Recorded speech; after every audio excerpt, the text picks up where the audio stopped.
জয় নিতাই, জয় গৌর, জয় জয় শ্রী রাধেশ্যাম। ছিল রঘুনাথ দাস গোস্বামী রচিত মন শিক্ষা, মানে কীভাবে আমাদের মনকে শিক্ষা দেব, সেই শিক্ষার আজকে অনুবাদ আপনাদের কাছে শ্রবণ করাবো।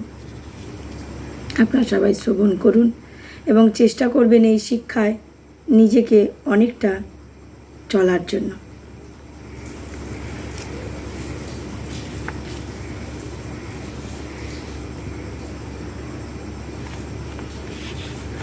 বলছে, ওহে ভ্রাত মন, আমি তোমার পদধারণ পূর্বক মিনতি সহকারে এই আজ্ঞা করিতেছি, তুমি দম্ভ পরিত্যাগ করিয়া শ্রী গুরুদেবের ব্রজধামে ব্রজবাসী জনে বৈষ্ণবে ব্রাহ্মণে স্বীয় দীক্ষা মন্ত্রে, স্বীয় মানে নিজের দীক্ষা মন্ত্রে শ্রী ভগবান নামে, মানে ভগবানের নামে ও রক্ষক স্বরূপ শ্রী রাধা গোবিন্দের অত্যন্ত ভক্তি করো।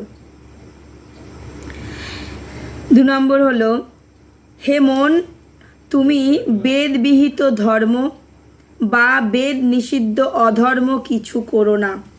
যেটা বেদে বারণ করা আছে, শাস্ত্রে নিষেধ আছে, সেইগুলো আমাদের অবশ্যই করা উচিত না।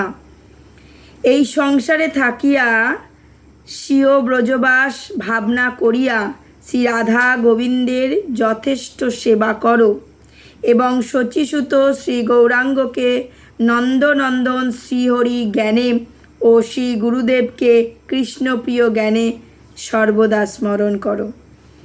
সদা সর্বদা আমরা কি করব? ভগবানের চিন্তা করব। যেগুলো শাস্ত্রে নিষেধ আছে সেই কর্ম আমরা করব না। আর এই সংসারে থেকে আমরা ব্রজবাস ভাবনা করব, যেখানেই থাকি সদা সর্বদা ভাববো এটাই আমার বৃন্দাবন। তো এই বৃন্দাবন ভেবে, ব্রজবাস ভেবে আমরা সবসময় রাধা গোবিন্দের সেবা করে যাব, যেটাই আমার বৃন্দাবন। সেটা ঘরে থাকি, সংসারে থাকি কি বনে থাকি, সেটাই আমার বৃন্দাবন। সেই বৃন্দাবন ভাবনা ভাবতে ভাবতেই আমরা রাধা গোবিন্দের সেবা করে যাব। আর কি আর কার সেবা করব? গৌর সুন্দরকে সেবা করব। আর গুরুদেবকে আমরা শ্রী হরি জ্ঞানে ভগবান রূপে আমরা তাকে সদা সর্বদা স্মরণ করব। হে গুরুদেব, আমাকে কৃপা করুন, আমি যেন সদা সর্বদা রাধা গোবিন্দের সেবা করতে পারি, সদা সর্বদা আমি কৃষ্ণ ভক্তিপথে এগিয়ে যেতে পারি।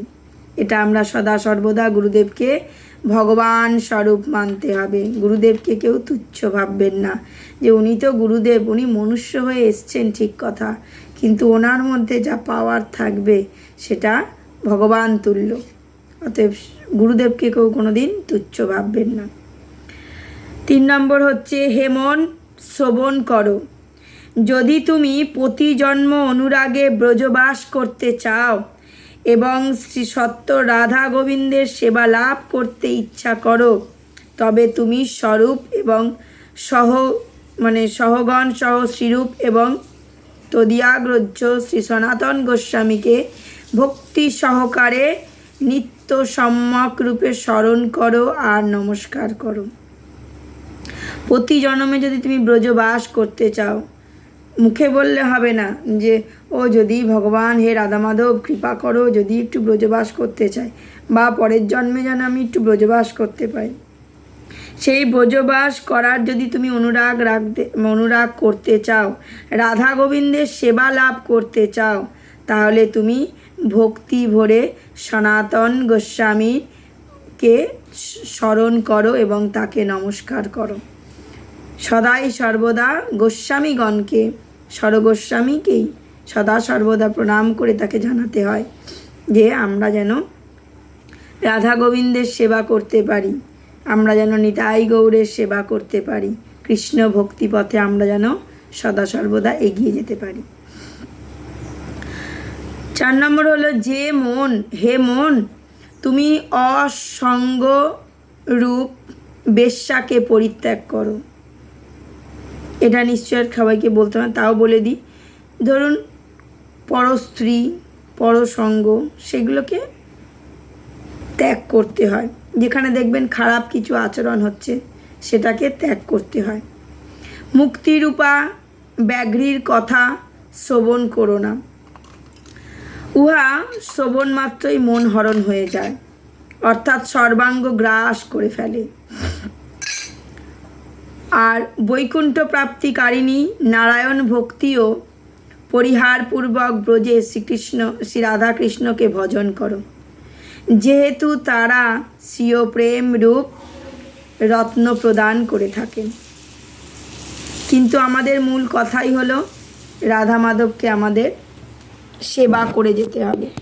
যতক্ষণ আমরা রাধা মাধবের সেবা করে যাব ততক্ষণ মন আমাদের পবিত্র থাকবে, দেহ আমাদের পবিত্র থাকবে, চিন্তা ভাবনাটাও আমাদের পবিত্র হবে। বলছে, ওহে মন, আমাদের কামাদি, মাৎসর্যাদি, কুপথ প্রাপক, বাট পারগণ, কষ্টপ্রদায় ভয়ঙ্কর রজ্জু সমূহ দ্বারা দৃঢ়রূপে আমার গলে বন্ধন করিয়া বিনাশ করতেছে।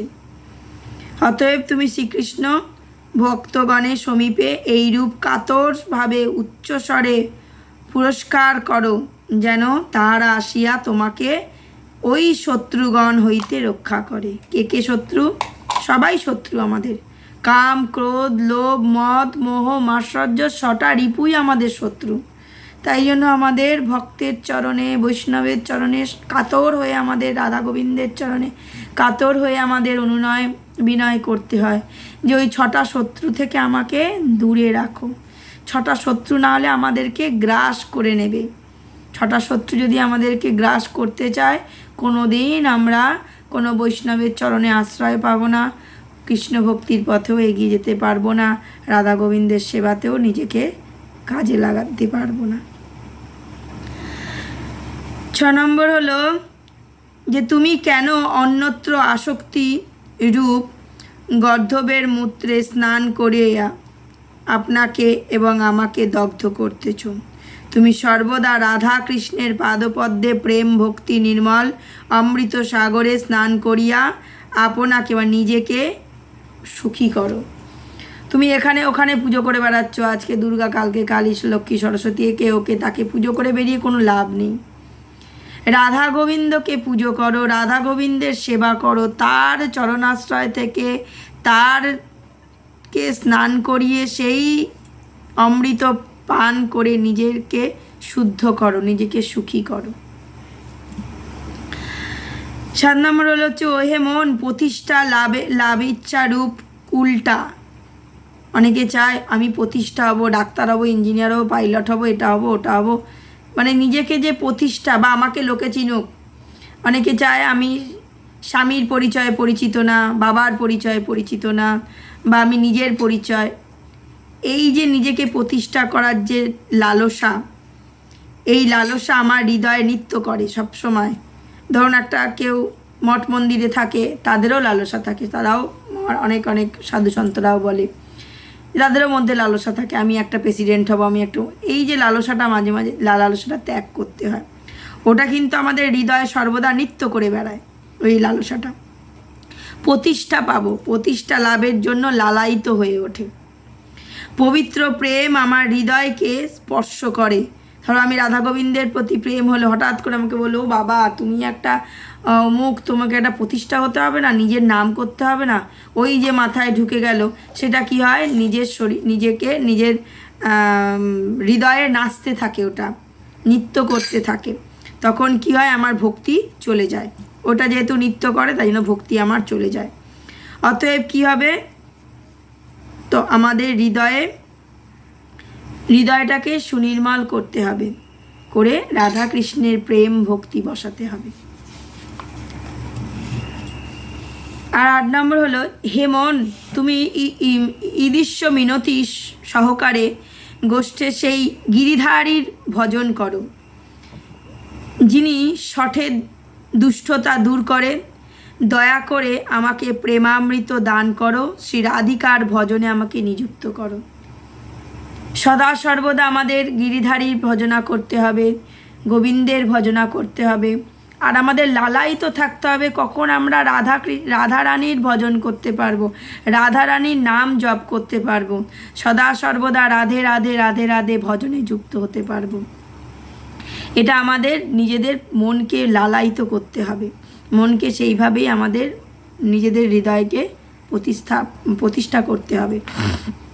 আমাদের নাম প্রতিষ্ঠা করে কোনো লাভ নেই, নাম সাথে যাবে না, সাথে ওই ভগবানের ভজনটা সাথে যাবে।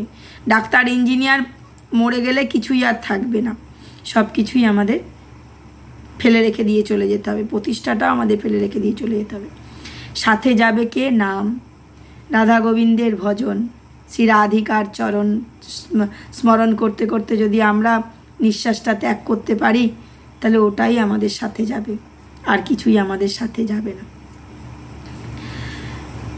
বলছে বৃন্দাবন চন্দ্র শ্রী রাধিকার নাথ রূপে বৃন্দাবনেশ্বরীকে, শ্রীকৃষ্ণের প্রিয়া রূপে ললিতাকে, শ্রী রাধার অতুলনীয় সখী রূপে বিশাখাকে, শিক্ষাগুরু রূপে রাধা কুণ্ড এবং গোবর্ধনকে তদর্শন রতি দায় রূপে স্মরণ করতে হবে। রাধারানীকে যখন স্মরণ করব, সাথে ললিতা, বিশাখা, রাধাকুণ্ড, গোবর্ধনকে সবাইকে স্মরণ করতে হবে। স্মরণ করে করে আমাদের নিজেদের হৃদয়টাকে পবিত্র করতে হবে। যিনি সৌন্দর্য, কাম পত্নী রতি, শিব পত্নী গৌরিকা এবং শক্তিরূপা লীলাকে সন্তাপ দিতেছেন, যিনি সৌভাগ্যের দ্বারা শচী, লক্ষ্মী, সত্যভামাকে পরাভাব করতেছে, যিনি স্বীয় বশ্যতাদি গুণের চন্দ্রাবলী প্রভৃতি নবীন ব্রজ সতীগণকে দূরে নিক্ষিপ্ত করিতেছেন, হে মন, তুমি সেই হরিপ্রিয়া শ্রী রাধিকাকে সর্বদা ভজন করো। ভগবান 16,108 মহিষী পানি গ্রহণ করেছিল, কিন্তু 8 জন ছিল তার পাটরানী। সেই 8 জনকে, তারাও কিন্তু বেশ সুন্দরী ছিলেন, কিন্তু তাদেরকেও কিন্তু তিনি সরিয়ে দিয়েছিলেন, দিয়ে শ্রী রাধিকার চরণ তিনি আশ্রয় করেছিলেন। শ্রী রাধিকাকে কিন্তু তিনি গুরু হিসাবে মানতেন। তাহলে স্বয়ং ভগবান যদি শ্রী রাধিকাকে গুরু হিসাবে মানতে পারে, তো আমরা তো কোথায় আছে? আমরা তো কোথাকার? আমরা তো নরকীট, আমরা নিকৃষ্ট জীব।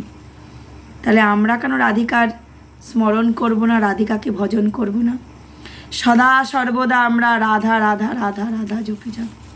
এবং শ্রী রাধা শুধু আমরা একা জপব না, সাথে আমাদের পার্শ্ববর্তী যারা আছে সবাইকে নিয়ে জপব।